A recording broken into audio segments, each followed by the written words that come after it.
Olá, paz do Senhor Jesus a todos. Hoje eu gostaria de não necessariamente falar a respeito de algum versículo, trazer alguma mensagem. Eu gostaria só de compartilhar uma experiência pessoal. E mesmo que eu seja cristão há anos, mesmo que nós como ser humano, a gente enfrenta dificuldades, problemas, claro. Mas recentemente eu tenho passado por uma das primeiras vezes, talvez, em que a minha vontade pessoal começou a conflitar com a vontade de Deus. E agora eu comecei a entender como realmente é difícil. Né? É fácil falar que serve a Deus, que busca a Deus, quando a vontade dele não conflita com a sua. Né? Você sabe o que Deus quer, você sabe o que você quer e você vai fazendo, você vai vivendo. Mas chega um dia em que você quer uma coisa e que você, no fundo, sabe que aquilo não é o que Deus quer, mas você acaba querendo insistir, porque você quer muito aquilo. E acaba acontecendo que entra no conflito, né? Você sabe que não é o que Deus quer, aí você tenta, como ser humano, a nossa mente, né? Tenta criar caminhos para nos fazer acreditar que a vontade de Deus é aquela. Então, como Gideão, por exemplo, ele buscou confirmações, né? Não que seja errado, pelo contrário, isso é o certo a se fazer. Buscar a confirmação de Deus. Será que realmente é o que Deus quer? Me mostra, Senhor, de tal maneira. Me mostra para que eu venha entender que eu estou fazendo errado, mas não adianta só Deus mostrar.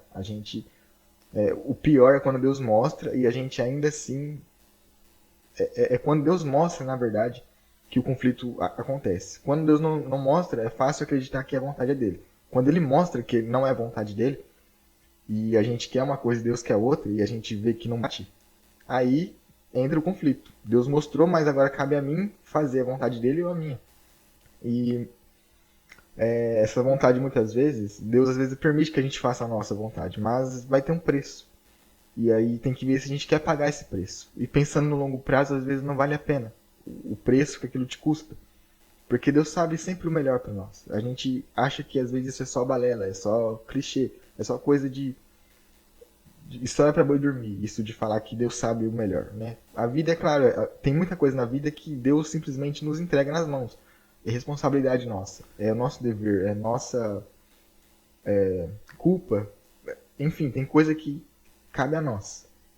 E é fácil falar que tudo é Deus. Ah, é porque Deus queria. Ah, porque Deus sabe melhor. Ah, porque Deus tem um propósito. Às vezes não. Às vezes a gente quis de um jeito e às vezes deu bom, às vezes deu ruim e a gente é responsável pelo que fez.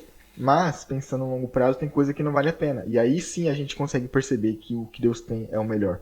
Porque tem coisa que ele mostra de um jeito e que a gente pode não entender agora por que ele quer daquela maneira, mas se a gente parar para ver e às vezes só confiar e ver que lá na frente vai ser de outra maneira, a gente vê que vale a pena. Que realmente o que Deus tem é o melhor. Né? Tem preço que não vale a pena pagar. E recentemente aconteceu isso. Eu nunca tive tanto conflito com Deus como eu tive recentemente, por algo que eu queria muito. E não por saber que. Por não saber, né? Na verdade. Eu quis insistir sim, eu quis teimar em algo que eu sabia que não era para ser, porque eu cansei de esperar o tempo de Deus. E por que eu cansei de esperar o tempo de Deus? Porque, na verdade, eu reconheci que não é que eu cansei de esperar o tempo de Deus. Na minha cabeça eu tô esperando tempo demais, algo que Deus... enfim, por que Deus quer que eu espere tanto? Por que tem certas coisas que parece que Deus simplesmente abandonou? Sabe, igual eu vejo umas passagens como e Deus se lembrou de Raquel. Né? Ou o povo de Israel, quando estava escravo no Egito, depois de 400 anos, fala que o povo clamou e Deus lembrou-se do povo e da promessa que tinha feito a Abraão. Eu falo, como assim Deus lembrou depois de tanto tempo? Ele esquece das coisas? Mas na verdade não. Quando fala que Deus se lembrou de algo, é porque é uma forma humana da gente entender que chegou o momento da intervenção divina, de Deus fazer aquilo que ele já estava só esperando. E quando eu comecei a ficar rebelde com essa questão de tempo de Deus, eu parei para entender que na verdade não é que eu não queria esperar o tempo de Deus, é que eu me atraí demais com coisa que não deveria e que a culpa foi minha, a responsabilidade foi minha, porque eu reconheci que Deus havia me mostrado antes e durante muito tempo, várias vezes, Deus, às vezes a gente acha que Deus não fala, Deus não mostra, mas tem coisa que, na verdade, a gente parar pra ver, Deus está insistindo o tempo inteiro. Deus está falando o tempo inteiro. Parece ele que está teimando contra nós, porque ele insiste em coisas que a gente não percebe, faz vista grossa e acha que é o contrário. Então Deus mostra o tempo todo. A gente perde tempo, o tempo passa, a gente se atrasa. E aí acha que é Deus que se atrasou, que é as promessas dele que não se cumpriram, quando na verdade a gente que atrasou o tempo dele. E a dificuldade maior é quando Deus mostra que a vontade dele é uma e você reconhece que a sua é outra e as coisas não batem. É difícil lidar com isso. É difícil. Porque é difícil você querer uma coisa e não poder ter aquilo. Mas aí você percebe, Deus começa a te mostrar as consequências dos dois lados. De ter e não ter o que você queria. E você reconhece. Você eventualmente reconhece. Quando realmente você percebe que o que Deus tem é melhor, você acaba reconhecendo que a sua vontade, o seu querer, traria consequências ruins. Então, não é tanto sobre eu não posso o que eu quero. É que o que eu quero, eu acho que quero o melhor pra mim, quando na verdade não. E daí eu pedi confirmação, eu pedi pra Deus me mostrar. E ele me mostrou de várias formas. Mas mesmo eu sabendo que ele tava mostrando, ele tava dando sinais, ele tava falando, eu fiz uma oração tão específica que não dá pra confiar em mim, não dá pra me confiar na minha intuição, nos meus sonhos, porque o coração é enganoso, assim como não dá pra confiar em outras pessoas.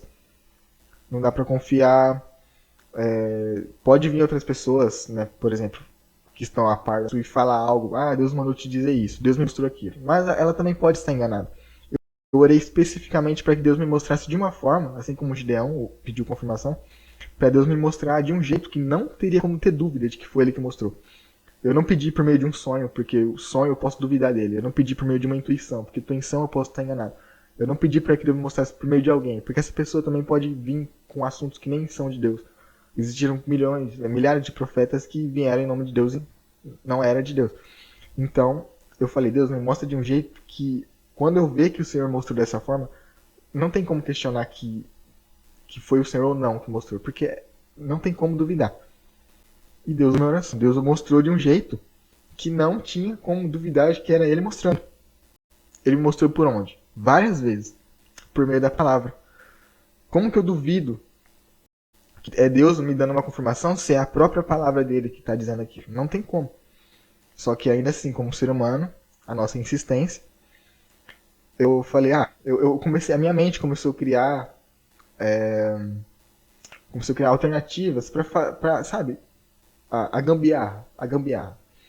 É tentar conciliar a vontade de Deus com a minha. Tentar fazer com que nenhum dos dois saia perdendo. Como se Deus saísse perdendo alguma coisa, né? Quando na verdade quem perde é eu. Por fazer algo que eu sei que a longo prazo não vai dar certo.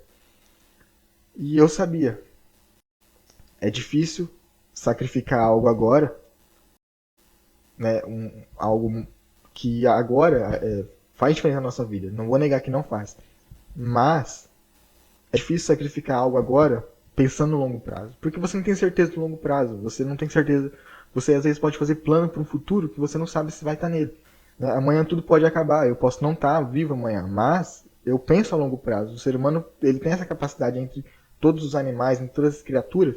O ser humano é o único que tem a capacidade de projetar. De se projetar para além. Para amanhã, para o futuro. E é isso que Deus pensa de nós. É isso que Deus quer. Quando Deus fala em Jeremias, eu sei os planos que tenho para vós. Plano tem a ver com o futuro. Deus sabe o futuro que tem para nós. Então, o ser humano é o único que não deve, por mais que deva assim, nós devemos viver o presente, viver o momento, viver com o que nós temos agora. Mas não devemos nos limitar aqui. Assim como a gente não deve se limitar ao futuro, viver em função do futuro, pensando só no amanhã e deixando passar o agora, a gente também não pode viver só no agora, deixando com que o futuro se perca por causa dessas escolhas aqui, porque toda escolha tem uma consequência. Então foi difícil. Mas, depois de várias formas, depois de Deus falando comigo de várias maneiras, eu tive que reconhecer. A vontade dele é outra. E eu não só aceitei a vontade dele, né?